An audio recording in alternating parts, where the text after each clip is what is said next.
মনে করুন 12ই ফেব্রুয়ারি নির্বাচনে বিএনপি ধানের শীষ বিজয়ী হলো এবং বিএনপি সরকার গঠন করলো। তাহলে বিএনপি 12 তারিখের নির্বাচনে বিজয়ী হয়ে সরকার গঠন করলে কেমন হবে তার ভবিষ্যৎ সরকার, সেটা বুঝতে হলে তার অতীত ইতিহাস একটু দেখে আসতে হবে।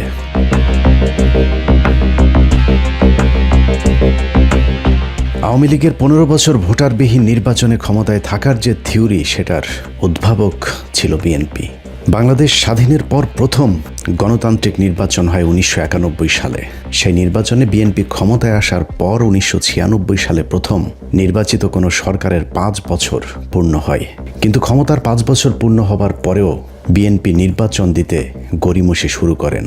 ফলশ্রুতিতে জামাত, আওয়ামী লীগ সহ প্রধান রাজনৈতিক দলগুলো 1996 সালের 15ই ফেব্রুয়ারির সেই পাতানো নির্বাচনকে বয়কট করে।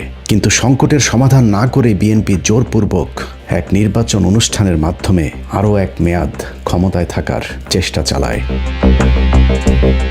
সে নির্বাচনের পর সরকার গঠন করলেও বিএনপি 3 মাসের বেশি টিকতে পারেনি। একই বছরের 12ই জুন তত্ত্বাবধায়ক সরকারের অধীনে আরেকটি নির্বাচন হলে সেই নির্বাচনে বিএনপি পরাজিত হয়।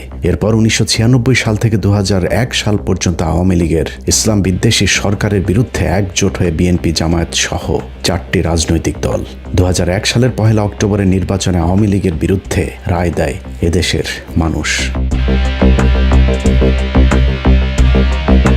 2001 সালে বিএনপি জামায়াত জোট সরকার 5 বছর ক্ষমতায় থাকার পর আবারও ক্ষমতা হস্তান্তরে গড়িমসি শুরু করে বিএনপি। বিচারপতি KM হাসানকে নিয়ে নানা ধরনের নাটকীয়তার পর বিএনপি পন্থী শিক্ষক ইয়াজউদ্দিন আহমেদকে একাধারে তত্ত্বাবধায়ক সরকারের প্রধান এবং রাষ্ট্রপতির পদে বসানো হয়। কিন্তু নিজের লোককে তত্ত্বাবধায়ক সরকারের প্রধান বানিয়ে আবারও ক্ষমতায় বসার স্বপ্ন পূরণ হয়নি বিএনপির। 2006 সালের জানুয়ারির 11 তারিখে শুরু হয় সেনাবাহিনীর নেতৃত্বে বহুল আলোচিত 111 সরকার। বাংলাদেশের ক্ষমতাসীন দল হিসাবে বিএনপির চ্যাপ্টার ওই দিনই ক্লোজ হয়ে যায়।